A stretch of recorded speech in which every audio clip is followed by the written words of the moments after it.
Hey, salut tout le monde, c'était aujourd'hui une nouvelle vidéo, un petit peu spéciale. Je ne suis pas seul, je suis avec Lily. Bonjour Lily. Bonjour.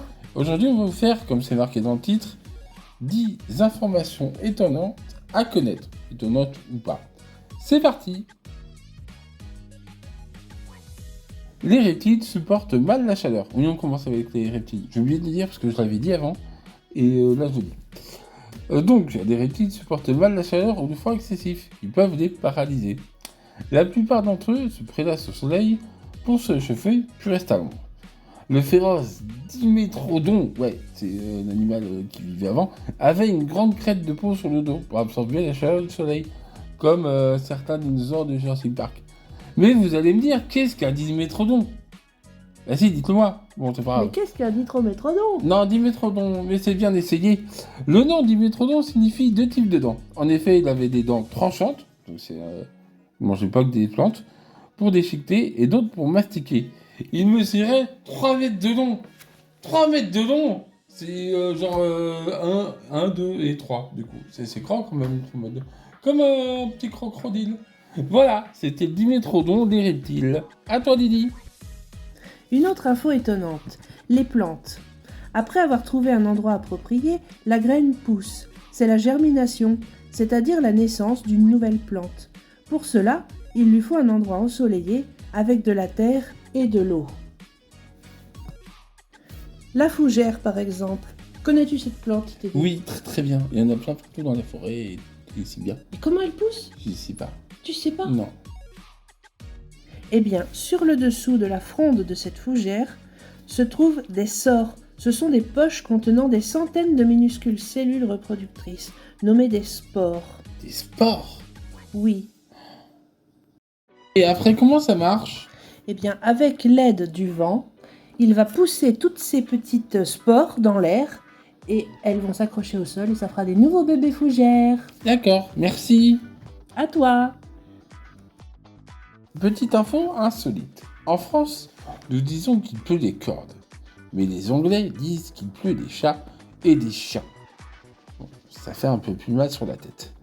Bien entendu, c'est pas vrai. On a déjà vu une pluie d'animaux tomber du ciel. En 1901, à Minneapolis, aux États-Unis, il est tombé des grenouilles. C'est arrivé en Norvège avec des souris.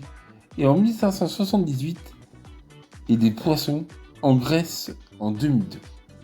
Ce phénomène s'explique par des tornades, des vents violents qui emportent les animaux qui retombent ensuite sur le sol. C'est dingue. Les mammifères. Connais-tu un exemple de mammifère? Oui, de l'homme. L'homme? Eh bien, je vais te parler de la baleine. La baleine. Oui. Comment naissent les baleines? Comme les animaux dans les roses et dans les choux. Bah évidemment. La plupart des baleines naissent la queue en premier. Ils ont des queues. Bah ouais. Si le bébé sort d'abord sa tête, il risque de couler pendant la naissance. Dès que le baleineau est entièrement sorti, sa mère, à l'aide des autres femelles, le pousse doucement vers la surface pour qu'il puisse respirer pour la première fois. La baleine nourrit son petit avec du lait, comme les autres mammifères. Ouais. Bah ouais.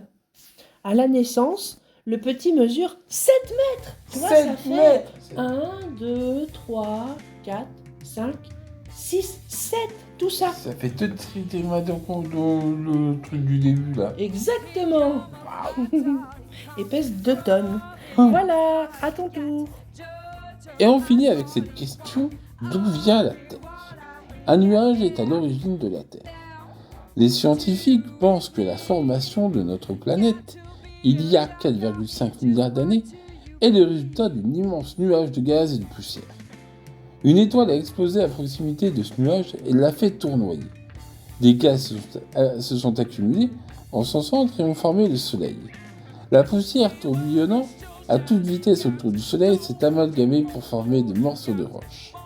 Au fil du temps, les roches sont entrées en collision pour former des planètes. La Terre est l'une d'entre elles. Et c'est tout pour aujourd'hui. Pensez à laisser un like, un commentaire et un abonnement si cette vidéo vous a plu. Petite dédicace à Just Gabi qui vient de s'abonner à la chaîne, ça fait super plaisir. Tes messages m'encouragent énormément. Bonne journée. Salut!